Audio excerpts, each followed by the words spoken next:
I've talked a lot about Prince of Egypt before on Nostalgia Critic, both on the top 11 underrated nostalgic classics and the old versus new of Prince of Egypt versus Ten Commandments. So I'll try to keep this relatively short and try to say stuff I haven't said before.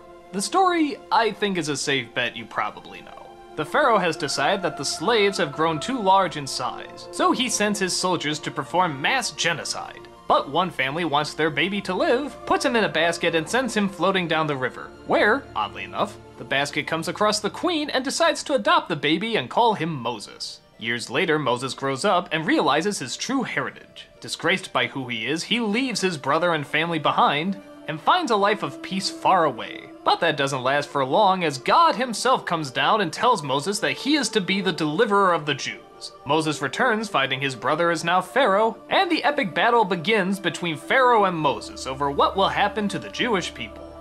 The film is gorgeous. This is one of the best looking animated films I've ever seen. I'm not even really a big fan of Egypt or the desert, but by God, the shots and the angles they get in it, it's just unbelievable.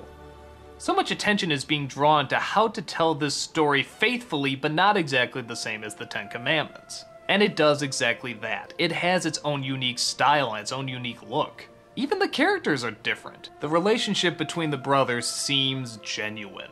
They both now have grown up and they both now have new responsibilities that they wish to honor and do not want to break. But at the same time, they're still family. And this is what makes great drama. There's Val Kilmer as Moses and Ralph Fiennes as Ramesses, and both of them are fantastic. Even the other celebrity voices, though distracting at times like Jeff Goldblum or Patrick Stewart, still match well to the character and tone that the movie's trying to get across. It's just distracting in that you can tell it's their voices, but you warm up to them pretty quick. Something else I've never talked about is the music. The music is also wonderful. I think the theme they have for the burning bush is one of the most comforting, nicest themes I've ever heard. It's just a great sound and creates this wonderful mood.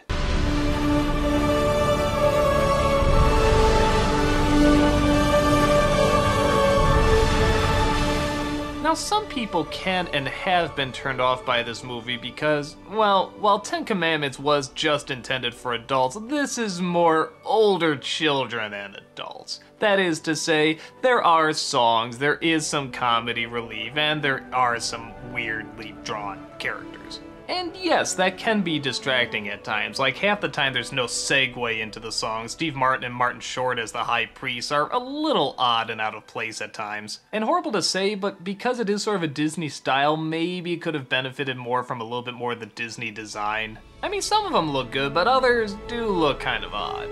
But with that said, the distracting moments are never too distracting. And you know what? I like the songs. I think they help move along the story, and they do it in a very visually and musically interesting way. So I don't mind them, I think they really work. But many would argue if you're really gonna tell the story of Moses and you want to step up your animation company and make it more adult, you should probably leave some of the stuff behind. I'd be lying if I said I didn't feel that was totally true, especially with something as heavy as the story of Moses. But I also understand the need to appeal to a general public, and like I said, I think they work it in pretty well. So I stand by it, at least by the songs. I do feel bad this movie is not more appreciated, and maybe it is because Ten Commandments was just such a landmark, and even though this is a good film, yeah, it's probably not really a landmark in any way. At least, not in the way that most people view cinematic landmarks. But I still think it's a good, strong film. Better than Ten Commandments, in fact. It has great characters, it has a timeless story, it has wonderful music, it has breathtaking animation with some breathtaking visuals. Even if you're one of those people that can't fully get into it, I still say check it out because there is some really great stuff in it. And I think the story of Moses deserves to be told from a different point of view, and this is a very smart point of view. What else can I say? I love it. I've seen it a million times before, and I'll definitely see it a million times again.